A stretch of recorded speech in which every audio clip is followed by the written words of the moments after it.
अस्सलाम वालेकुम नाज़रीन, INN चैनल के पूरे स्टाफ और मैनेजमेंट की तरफ से आप सभी को ईद उल अज़हा की दिली मुबारकबाद। इस न्यूज़ बुलेटिन में आइए नज़र डालते हैं दिन भर की बड़ी खबरों पर। आज मुल्क के मुख्तलिफ हिस्सों में कुर्बानी का त्यौहार ईद उल अज़हा मजहबी जोशो खरोश और अकीदत के साथ मनाया गया। कसीर तादाद में लोगों ने ईदगाहों और मसाजिद में नमाज अदा की। बाद में उन्होंने एक दूसरे को मुबारकबाद भी दी। दिल्ली में जामे मस्जिद, फतेहपुरी मस्जिद और शाही ईदगाह में नमाजियों के बड़े बड़े इज्तिमा देखे गए। इस मौके पर इजहार ख्याल करते हुए आइमा इकराम ने लोगों से अपील की कि वो मुल्क में अमन व अमान और भाईचारा बरकरार रखने और बिरादराना जज्बे से ये त्यौहार मनाएं। मुल्क के दूसरे हिस्सों से भी ईद उल अज़हा मनाए जाने की खबरें मिली हैं। इस मौके पर सदर जमहूरिया रामनाथ कोविंद, नायब सदर जमहूरिया वेंकैया नायडू और वज़ीर आज़म नरेंद्र मोदी ने मुल्क के अवाम को मुबारकबाद दी। अपने पैगाम में सदर जमहूरिया ने अवाम पर जोर दिया कि वो खुद को फिर से बनिए नौ इंसानी खिदमत के लिए वक्फ कर दें और मुल्क की तरक्की और खुशहाली के लिए काम करें। नायब सदर जमहूरिया वेंकैया नायडू ने कहा कि ईद उल अज़हा कुर्बानी और ईसार का मजहर है और हम ये त्यौहार ज़रूरतमंद और गरीबों के तई हुस्न सलूक की याद दिलाता है। वज़ीर आज़म मोदी ने कहा कि त्यौहार हमें बनिए नौ इंसानी की खुशहाली और इज्तिमाई तौर पर फलाह बहबूद के जज्बे को मुस्तहकम करने की तहरीक देता है।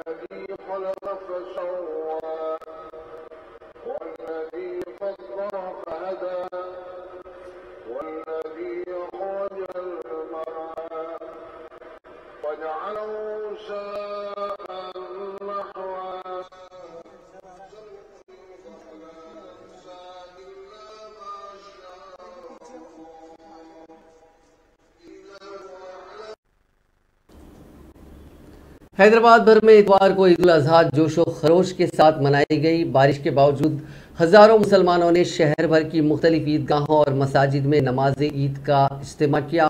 बड़े इज्तिमात मीर आलम ईदगाह, खदीम ईदगाह, मादना पेट, मक्का मस्जिद, मासर टैंक के हॉकी ग्राउंड वगैरह में देखे गए। मक्का मस्जिद के खतीब मौलाना हाफिज रिजवान कुरैशी ने ईद उल अज़हा की नमाज मीर आलम ईदगाह में पढ़ाई। सिक्योरिटी इंतजाम की निगरानी के लिए पुलिस के आला हुक्काम वहां मौजूद थे। नमाजियों को शहर की सबसे बड़ी समझे जाने वाली 150 साल पुरानी ईदगाह में भीगी हुई जगहों पर खुद को एडजस्ट करने के लिए अपनी नमाज की चटाइयाँ और प्लास्टिक की चादरें उठाए हुए देखा गया।